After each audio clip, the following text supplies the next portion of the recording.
The everyday economics column, where you take complex things that are happening, in the world of economics, but it's mostly focused on domestic stuff, and you make it make sense. This week, you're looking at something that you've been looking at for a while, which is economic headwinds coming our way, harder to do the things that we need to do, in our day-to-day lives. And what's behind that? Yeah, I mean, look, we had, the economy's been slowing, right? It's been slowing because, the Fed's kept interest rates elevated, and trying to tame inflation. And then we got this, these policy changes, that, we're not quite sure what to make of yet. There's the fear that potentially tariffs could push producer prices higher, which ultimately will show up in consumer prices. And if you get a resurgence in inflation, that's going to be a problematic for the Fed. And so the Fed is holding interest rates where they're at until they see, this cloud lifts, this cloud of uncertainty lifts, and they see, they have a better understanding of how much of a price growth we could get from the tariffs, from tariff policy. But ultimately the consumers just feeling the pinch. A couple of things are happening. First, inflation's still somewhat elevated. It's cooling, but still a little bit higher than the 2% target. You have the labor market that's been frozen. Essentially, hiring is at a decade low. Businesses are on pause, just like everyone else, waiting to see what's going to happen to their, waiting to see what's going to happen. They're facing higher costs. Some of them higher costs due to the tariffs. And so they're not, in order to protect the profit margins, they're not expanding their operations per se yet. They're not firing anyone yet. Although in the May employment report, we saw that all of the employment deals were concentrated in half of the sectors, with the other half of the sectors actually cutting payroll, right? And so we're in a place where the consumer is getting a little bit worried about their future incomes. It's reflected in the savings rate. The savings rate has increased. The latest was 4.5%. Earlier this year, last year we were at 3%, 3.4%, 3.5%. So you see a big increase in the savings rate. When people are afraid about the future, they tend to save a little bit more of their income in order to smooth consumption over time, right? So that's what's happening with the economy.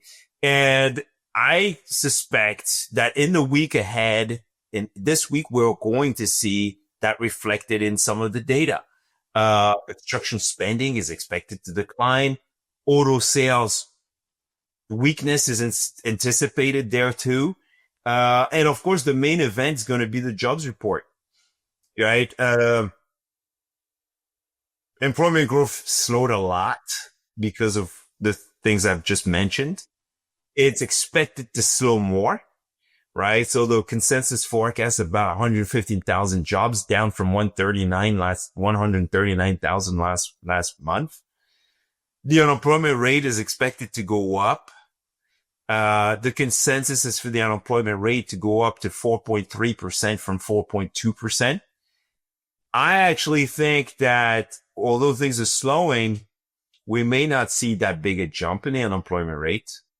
I think maybe the unemployment rate will, my forecast is for it to be up maybe 0.02 percentage points, which is nothing. Still right. Go up to 4.2%. Flat. Exactly. And so, but part of that story is that you have a decline in the labor force, right? So if you have fewer people looking for work or people who are discouraged, they no longer count as unemployed. And so you end up with, even though they're more jobless, people out there, individuals out there, the unemployment rate does not necessarily increase, yet. And so that's kind of my forecast. The market, how will the market respond? Well, the market will response is usually when growth is slowing, right? It doesn't make a lot of sense to be buying a lot of stock. And then treasury yields also, ease somewhat. So that's what I expect this week, coming out of, from the data, but also, in terms of what the market reaction will be. Well, I appreciate that. In your column this week, you had a couple other items that I wanted to just sort of point to, and then maybe we'll have only time for one, but the student loan, debt issue. Can we get into that a little bit deeper? Yes. You said, this is what you wrote. After a 43-month pause, nearly 1 in 4 student loan borrowers, 23.7%, were behind on their student loans in the first quarter of 2025. I'm not sure if I should be surprised by that number or not surprised by that number. It's not a number that I track. I don't know what the typical, delinquency rate is on student loans. There's a reason, however, why student loans are, the interest rate that accompanies a student loan is as high as it is because there is a significant amount of default. There has been historically.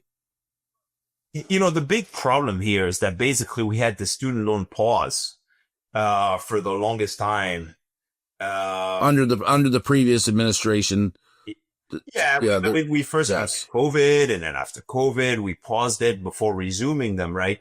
And a lot of these individuals who didn't have to make student loan payments are now faced with this additional payment, and they're falling behind. And because they're falling behind, I think the biggest telltale from the report, the New York Fed report, is that a lot of those people, roughly 2.2 million borrowers, saw their credit scores drop by 100 points, and at least 1 million saw a 150-point drop in their credit score.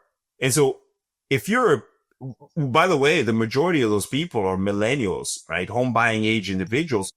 If you're in that age bracket, you no longer can buy a car, potentially get a mortgage, or get new credit cards, right? Your options here, you've run out of options here in terms of financing, new activity, right? At the same time, the labor market is cooling, right? So, you have fewer job prospects, wage growth is slowing. Now your credit score dropped and you cannot get yourself a credit card. You cannot get yourself new debt in order to finance activity. Well, that doesn't bode well for consumer spending. Okay. And so you're essentially, there's a big chunk of households here that could be curtailing their spending, which again goes back to the story that I've been telling since we started this episode of the podcast, which is consumer spending is slowing rapidly.